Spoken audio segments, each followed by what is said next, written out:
வணக்கம். Madurai to Africa channel Navaneethakrishnan Kalidas. ஒரு சின்ன மாற்றம் மனதில் வருது. அந்த மாற்றத்தை உங்கள்கிட்ட பகிர்ந்துக்கிறணும்னு நான் நினைக்கிறேன். அதை ஒரு சின்ன கதையாக சொல்லலாம்னு நினைக்கிறேன். நான் ஏற்கனவே நிறைய கதைகள் எழுதியிருக்கிறேன். அதை இன்னும் பப்ளிசிட்டி பண்ணலை. ஸோ இந்த ஒரு புது கதை நான் சொல்லலாம்னு நினச்சி உங்கள்கிட்ட முதல்ல சமர்ப்பிக்கிறேன். எப்படி இருக்குன்னு பாருங்கள், ஆதரவு தெரிவிங்க. இந்த கதை 5 நிமிடங்கள். இது ஒரு தொடர்கதை.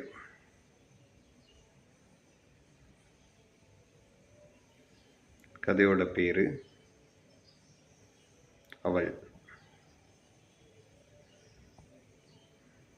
யார் இந்த அவள்? ஒரு குக்கிராமத்தில் அப்பா அம்மா பிறந்திருக்காங்க.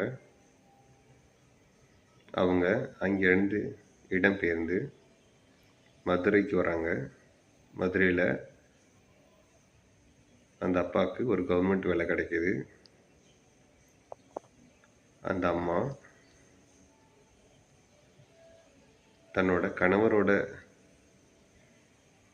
உழைப்பில் மட்டும் இல்லாமல் தன்னோட உழைப்பும் சேர்ந்து குடும்பத்தை கொண்டு வரணும்னு நினச்சி அந்த அம்மா மாடு வளர்க்குறாங்க. 25 மாடுகள். ஸோ அந்த மாட்டு வளர்க்குறது ரொம்ப ஈஸி இல்லை. அவள் அந்த மாட்டோட மாடாக சேர்ந்து உழைக்கிறா. நம்மளோட கதாபாத்திரத்தோட பேர் லக்ஷ்மி. இந்த லக்ஷ்மி பிறக்கிறா. லக்ஷ்மி பிறந்தவொடனே பேருக்கு ஏத்தாப்புல வீடும் லக்ஷ்மிகரமாக இருக்குது. அந்த லக்ஷ்மி வளர்றா. வளரும்போது படிப்பில் சிறந்து விளங்குறா. இந்த லக்ஷ்மியை சிறு வயதிலேயே திருமணம் பண்ணி கொடுக்கணும்னு நினைக்கிறாங்க. இந்த கதை 1976 கதை. 76 கல்யாணம் பண்ணணும்னு நினைக்கிறாங்க. ஸோ அவள் கல்யாணம் பண்ணிக்கிறா. கணவனுக்கும் அவளுக்கும் 15 வருஷம் டிஃப்ரெண்ட் இருக்குது. கணவன் வீட்டில் ஒரு பெரிய குடும்பம்.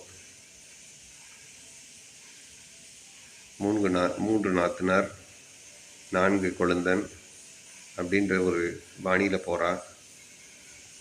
இவளுக்கோ 15 வயது, கடைசி கொழுந்தனாருக்கோ 15 வயது. அப்போ எவ்வளோ வருஷம் டிஃப்ரெண்ட் பார்த்துக்கோங்க அந்த கதையில். அப்படி இவ போகும்போது அந்த வீட்டில் அவள் சந்திக்கிற நிறைய நிகழ்வுகளை பற்றி தான் அந்த கதை இருக்குது. இவளுக்கு குழம்பு பண்ண தெரியாது. இவளுக்கு பராமரிக்கிறதுக்கு மாடுகளையும் பால் காய்ச்சறதுக்கும் பாலை கறந்து ஊற்றுறதுக்கும் அடுத்தவங்களுக்கு படிக்கிறதுக்கு மட்டும்தான் இவளுக்கு தெரியும். இந்த பெரிய குடும்பத்தில் கல்யாணம் ஆகி எப்படி சமாளிக்க போகிறா, அதான் இந்த கதை. நம்ம லக்ஷ்மி இந்த குடும்பத்தில் எப்படி நகர்த்தி கொண்டு போகிறா வருகின்ற தொடர்களில் பார்ப்போம்.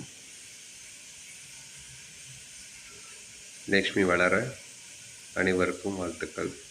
லக்ஷ்மிக்கும் வாழ்த்துக்கள். லக்ஷ்மிக்கு குழந்தை பிறக்கலை. மொதல் 1 வருஷத்தில் மாமனார் சொல்கிறார், மகனை கூப்பிட்டு மகனுக்கு இன்னொரு கல்யாணம் பண்ணணுன்றாங்க. அப்போ அந்த லக்ஷ்மியின் நிலை என்ன? 1976 கதை.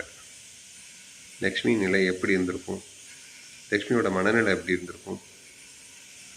நீங்கள் என்ன நினைக்கிறீங்க லக்ஷ்மியோட மனநிலை பற்றி? இந்த தொடர்கதை ஒரு நாள் விட்டு ஒரு நாள் வரும். எல்லாரும் கேளுங்க.